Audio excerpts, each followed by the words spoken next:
தாலிக்கு தங்கம் உள்ளிட்ட திமுக ஆட்சியில் நிறுத்தப்பட்ட எல்லா திட்டங்களையும் எடப்பாடி பழனிசாமி மீண்டும் அமல்படுத்த இருப்பதாக முன்னாள் அமைச்சர் KT ராஜேந்திர பாலாஜி தெரிவித்துள்ளார்.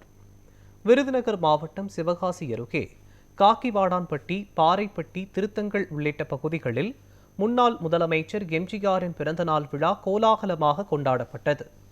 இதில் அதிமுக முன்னாள் அமைச்சரும் விருதுநகர் மேற்கு மாவட்ட செயலாளருமான KT ராஜேந்திர பாலாஜி கலந்து கொண்டு எம்ஜிஆரின் திருவுருவப் படத்திற்கு மலர் தூவி மரியாதை செலுத்தி நூற்றுக்கணக்கான பொதுமக்களுக்கு அன்னதானம் வழங்கினார்.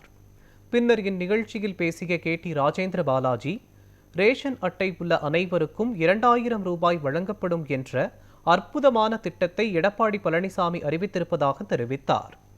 மேலும் மகளிருக்கு மானிய விலையில் ஸ்கூட்டர் வழங்கும் திட்டத்தை அறிவித்துள்ள எடப்பாடி பழனிசாமி, தாலிக்கு தங்கம் உள்ளிட்ட திமுக ஆட்சியில் நிறுத்தப்பட்ட எல்லா திட்டத்தையும் மீண்டும் அமல்படுத்த இருப்பதாக தெரிவித்தார்.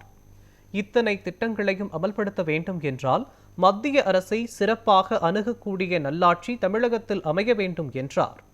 தொடர்ந்து பேசிய அவர், அதிமுக ஆட்சிக்கு வந்தால்தான் மத்திய அரசிடமிருந்து நிதிகளை பெற்று இதுபோன்ற திட்டங்களை நிறைவேற்ற முடியும். நல்ல திட்டங்கள் நாட்டு மக்களுக்கு கிடைக்க அதிமுகவிற்கு வாக்களியுங்கள் எனவும் அவர் மக்களிடம் கேட்டுக்கொண்டார். அதிமுக ஆட்சி அமைந்தவுடன் செய்யக்கூடிய ஒரு சில வாக்குறுதிகளை அறிந்திருக்கிறார். ரேஷன் கார்டு உள்ள அத்தனை தாய்மார்களுக்கும் அவர்கள் வங்கி கணக்கில் மாதம் 2000 ரூபாய் வரவு செய்யப்படும், வரவு வைக்கப்படும்.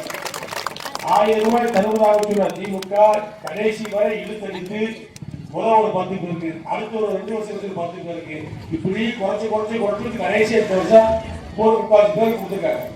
அது முழுசா கொடுக்கல.